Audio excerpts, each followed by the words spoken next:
Renato Gaúcho apresenta A Força do Amor. Lembro que eu estava vendo a novela ali na sala, quando escutei a minha irmã rogando pragas lá no quarto. Levei até um susto, porque ela estava falando um monte de palavrões, se bem que naqueles últimos tempos a Gabriela andava meio descompensada. Fui lá ver o que tinha acontecido, para ela estar histérica daquele jeito, ela sentada diante da mesinha do computador, falando sozinha. O que está acontecendo? Você está berrando assim por quê? Vem cá, Viana.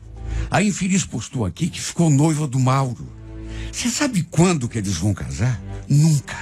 Nunca. Eu jogo uma bomba na igreja no dia do casamento. Mas que eles não se casam mesmo. Olha, eu confesso que andava bem preocupado com a minha irmã. Porque naqueles últimos tempos, ela andava falando e fazendo coisas, sabe assim, de gente louca, por causa de um ex-namorado. Eu não conseguia entender por que, mesmo depois de mais de um ano, ela ainda continuava tão obcecada por aquele cara. Meu Deus, esse Mauro já tinha humilhado a minha irmã na rua, dito na sua cara que não queria mais nada com ela, que era para ela deixá-lo em paz, cuidar da própria vida, mas ela não se tocava. Eu, sinceramente, já não sabia mais o que fazer. Já tinha esgotado a minha cota de conselhos. Ela simplesmente não me ouvia. Sabe aquela pessoa adulta que se comporta como criança birrenta? Até para mim já tinha sobrado. Porque quando ela ficava irritada, descontava em todo mundo. E quer saber? Eu até entendia o lado do cara, do tal do Mauro. Ele já não devia estar mais aguentando aquela marcação cerrada. Um dia, ele chegou a pedir para mim: Ana, por favor, conversa com a tua irmã. Se ela não parar de me importunar, eu vou ser obrigado a dar parte na polícia. Sabe, não sei mais o que fazer. Só que nada do que eu dizia adiantava. Ela estava obcecada. E tudo ficou pior quando ele assumiu o namoro com outra menina. Aí mesmo é que a Gabriela perdeu o tino. Eu sabia que ela era apaixonada por ele. Até porque não tinha como não saber. Só não imaginava que isso fosse acabar mexendo tanto com a cabeça da pobre da minha irmã. Ele encontrou o perfil dessa nova namorada do Mauro e passou a infernizar a vida da coitada. Sabe, chegou num ponto que eu fui obrigada a colocar tudo nas mãos de Deus, porque, repito, não tinha mais o que falar. Ela não conseguia virar aquela página, cuidar da vida dela e deixar o rapaz viver a vida dele também. O pior é que só tínhamos uma outra. Era só eu para tentar colocar juízo na cabeça dela. Para mim, o que ela sentia já tinha deixado de ser amor há muito tempo. Era mais doença do que outra coisa qualquer. De todo modo, o tempo foi passando e juro, pensei que ela fosse acabar caindo em si, se dando conta de que não adiantava ficar dando morro em ponta de faca. Minha irmã sempre foi uma mulher bonita. Tinha plenas condições de encontrar outra pessoa, refazer a vida, ser feliz ao lado de outro cara. Eu não entendia por que aquela cisma, aquela obsessão com alguém que não queria mais nada com ela. Parece até que ela tinha perdido completamente o amor próprio. Uma sexta-feira, eu tinha saído com alguns colegas do trabalho, depois do serviço, e acabei chegando em casa por volta de meia-noite. E me deparei com uma cena que eu juro, fez o meu sangue gelar. A casa estava às escuras. Concluí que minha irmã já devia estar dormindo. Só que, quando abri a porta, escutei aquela voz vinda lá do quarto dela. E vi também que tinha uma pequena claridade vinda de lá. Como ela tinha televisão no quarto, Pensei que fosse a televisão, mas no que botei os pés no corredor e me aproximei daquela porta, senti aquele friozinho na barriga. Porque eu ouvi claramente minha irmã falando aquilo. Eu conjuro esse filho em teu nome, Satanás, em troca do amor eterno do Mauro. Ele não pode se casar com aquele infame. O Mauro é meu. Ela ainda repetiu aquelas palavras, enquanto eu não sabia o que fazer. Ali, paralisada diante daquela porta, sem entender exatamente o que estava acontecendo com a cabeça da minha irmã. Jesus Cristo, mas conjuro esse filho em teu nome, Satanás? Só de ouvir aquela palavra, senti meu corpo todo tremer. E outra, de que filho que ela estava falando? Num impulso, abri aquela porta e me deparei com aquele cenário mais pavoroso do mundo. Havia 5 velas acesas, dispostas assim no chão do quarto, como que formando uma estrela. Uma estrela de 5 pontas. Minha irmã no meio, nua, com as 2 mãos sobre a barriga. Fui procurando pelo interruptor e acendi a luz. Ela, no entanto, parecia em transe. Ou então, sob efeito de alguma droga. Por isso demorou alguns segundos para abrir os olhos e se voltar para mim. E quando me olhou, juro, eu quase tive um troço. Ela parecia com os olhos assim meio revirados. Apavorada, eu perguntei: o que está vindo aqui, Gabriela?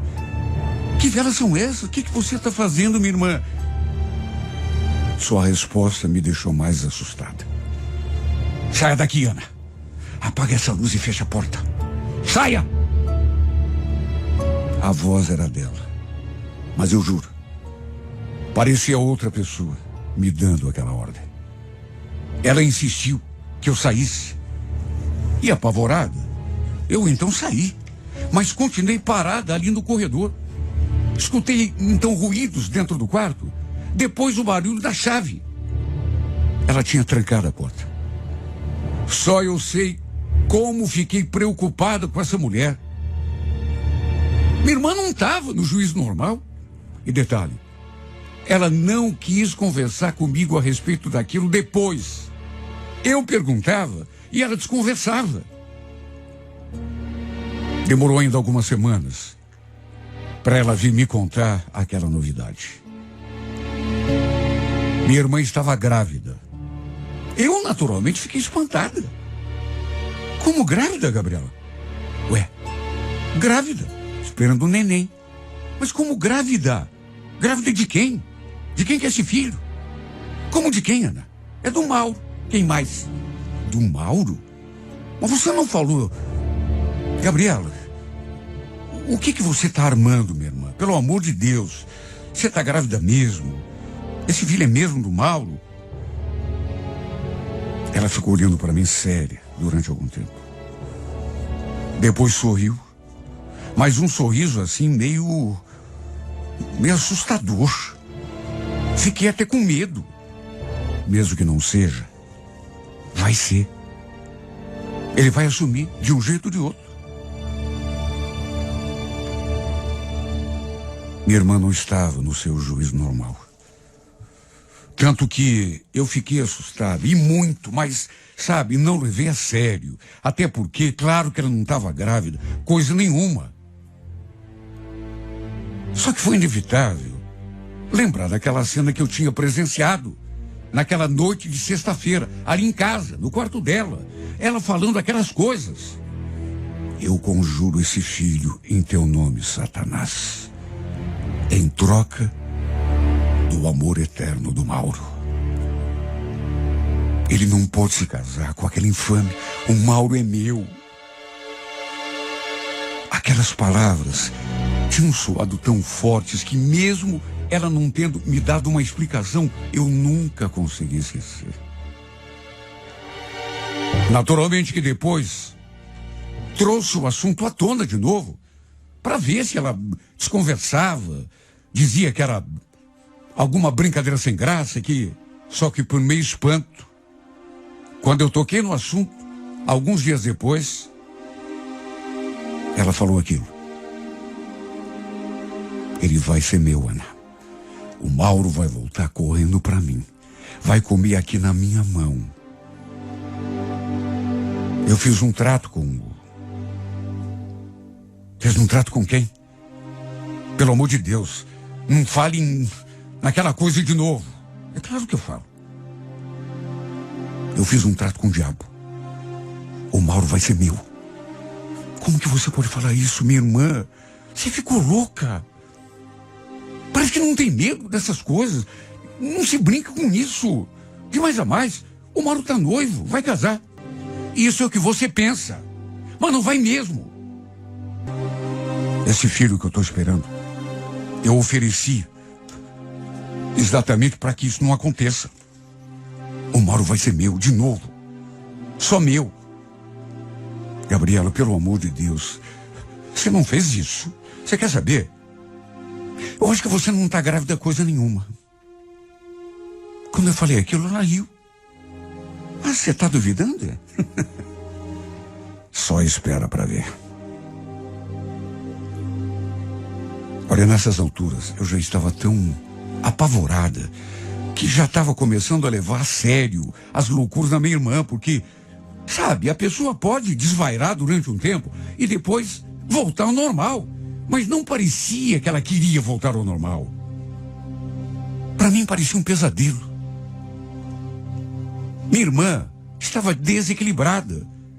Eu não acreditei a princípio naquela história de gravidez, e mesmo tendo presenciado a cena, aquela cena esquisita no quarto dela, aquela noite, também não acreditei, até porque eu nunca levei muita fé nesse tipo de coisa, de pacto com o diabo, coisa parecida. Mas ela falava de um jeito e ria, como se acreditasse naquilo que estava dizendo. Olha, eu cheguei a frequentar um grupo de novena para pedir pela minha irmã. Até o Mauro eu cheguei a procurar. Até mesmo para prepará-lo para alguma coisa que pudesse, sei lá, acontecer. Perguntei se a Gabriela o tinha procurado naqueles últimos tempos. No que ele respondeu: ela vive mandando mensagem. Aliás, não só para mim, né? Para Sandra também. Só que a gente não dá bola. A gente não tem, sabe, levado muito a sério. Até porque tem tanta coisa que fazer, né? E depois tem outra, você desculpe. É tua irmã, mas essa menina não tá no juízo normal. Ela não se conforma, ela não aceita a situação. Como se eu não soubesse. Olha, eu achei melhor até nem comentar nada com ele sobre aquela conversa de gravidez, e muito menos do pacto que ela falou que tinha feito com o demônio, porque não queria assustá-lo. E também tinha medo de que ele acabasse tomando alguma atitude, fazendo algo contra a minha irmã, apesar de não concordar com ela. Fazer o quê? Era minha irmã, né? Até que tempos depois eu tive a confirmação de que ela estava realmente grávida. Só não quis me contar quem era o pai daquela criança, porque, naturalmente, não era quem ela queria. Naturalmente que não era filho do Mauro. Lógico que não.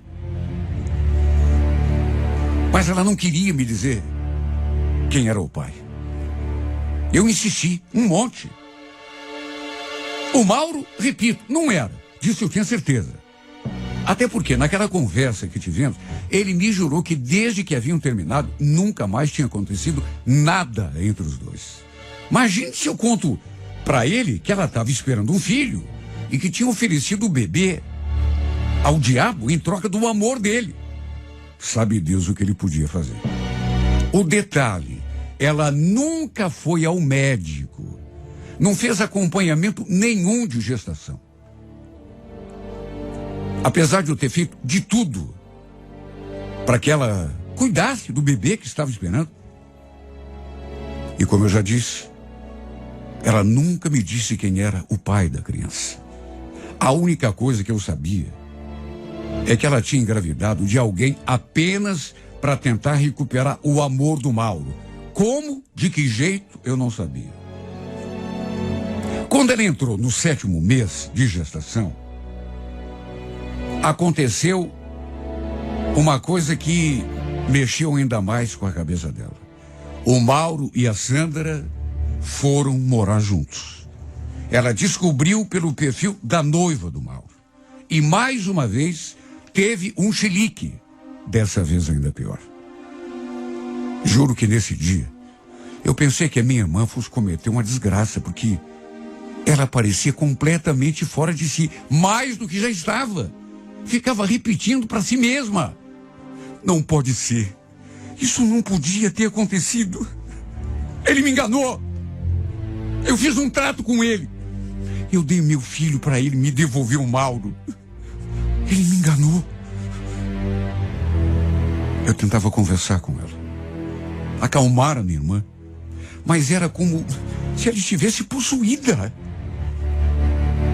Ficava falando sozinha, como se tivesse um ser invisível ali do seu lado. Repito, desde que eu tive a confirmação de que ela estava mesmo esperando um bebê, ela nunca teve cuidado nenhum com essa gravidez. Nunca. Preocupada não só com ela, mas com a saúde do bebê também. Acabei procurando o Mauro de novo e dessa vez lhe contei tudo. A gravidez, o tal pacto com o diabo. Num primeiro momento, ele realmente ficou meio assustado. Mas depois, sabe, pareceu não acreditar muito naquela conversa toda. Do mesmo jeito que tinha acontecido comigo. Só que vendo a minha preocupação, ele prometeu que, em nome de tudo o que tinham vivido juntos, iria dar um jeito de pelo menos conversar com a minha irmã.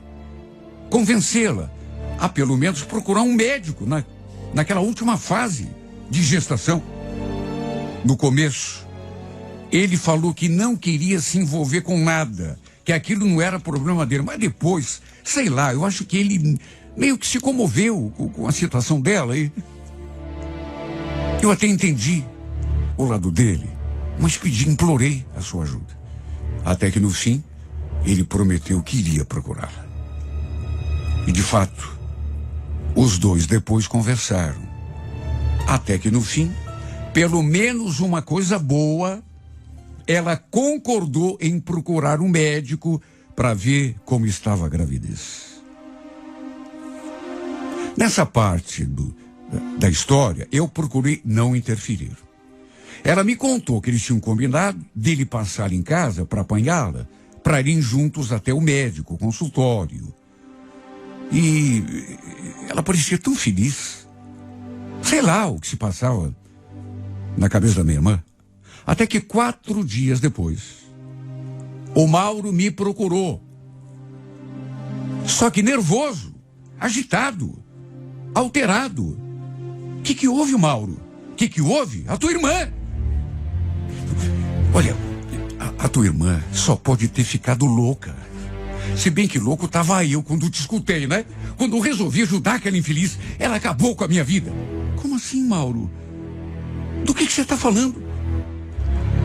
Ele pegou o celular na mão e foi me mostrando umas fotos. Segundo ele, quem tinha tirado aquelas fotos era a secretária do consultório a pedido da Gabriela. Nas fotos, os dois apareciam juntos, sentados, um do lado do outro, a Gabriela e o Mauro, enquanto aguardavam pela consulta. Ela sorridente, com aquela barriga de grávida, bem evidente, enquanto me mostrava as fotos. Ele, nervoso, me falava: você acredita que ela mandou essas fotos para Sandra e para os contatos da lista dela?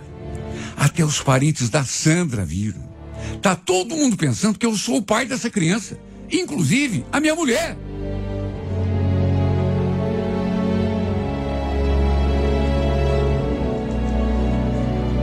Mas ela não podia ter feito aquilo. Minha irmã tinha ido longe demais. Segundo Mauro, sua esposa estava fora de si. Tinha brigado feio com ele e o expulsado de casa. Aliás, toda a família dela estava revoltada com aquela situação. Todo mundo pensando que o Mauro era o pai da criança. Pudera, né? Imagine a cena. Os dois sentados, lado a lado, aguardando a consulta. Ela com aquela barriga e o Mauro ali do lado. Até eu, se não soubesse de tudo, pensaria o mesmo. Tentei falar com ela. Pedi que ela, pelo amor de Deus, desfizesse aquele mal-entendido, mas ela só ria. Não falei que esse casamento não ia dar certo? Eu te falei. Você não acreditou, né? Agora isso é questão de tempo para ele voltar para mim.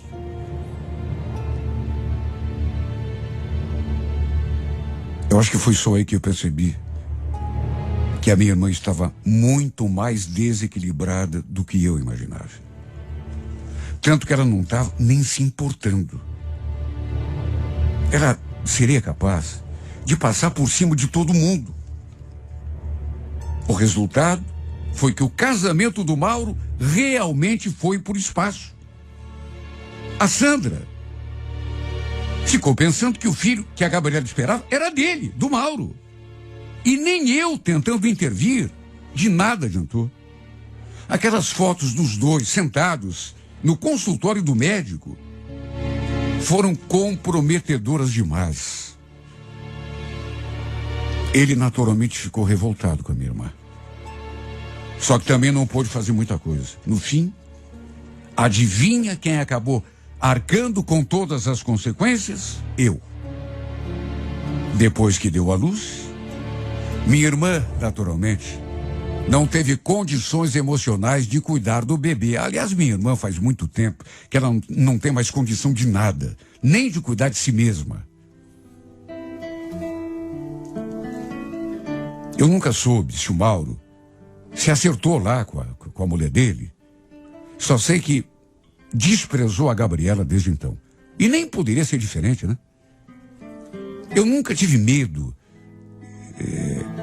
daquela conversa, sabe, de que ela tinha feito um pacto com o diabo, juro. Nunca tive medo disso. Aquela coisa de que ela tinha prometido dar o filho em troca do amor do Mauro. Mas desde que assumi a criação desse menino, frequento a igreja toda semana. E pelo menos isso, esse menino é um amor de criança. O coitadinho não tem culpa nenhuma. Da irmã... Olha, eu falo minha irmã, mas às vezes tenho até medo de dizer, porque... Sabe, porque essa mulher eu não reconheço. Ela enlouqueceu. Já pensei até em interná-la, mas de que jeito? De qualquer maneira, minha irmã nunca deu a mínima para esse menino. E também nunca quis me contar quem é o verdadeiro pai dessa criança.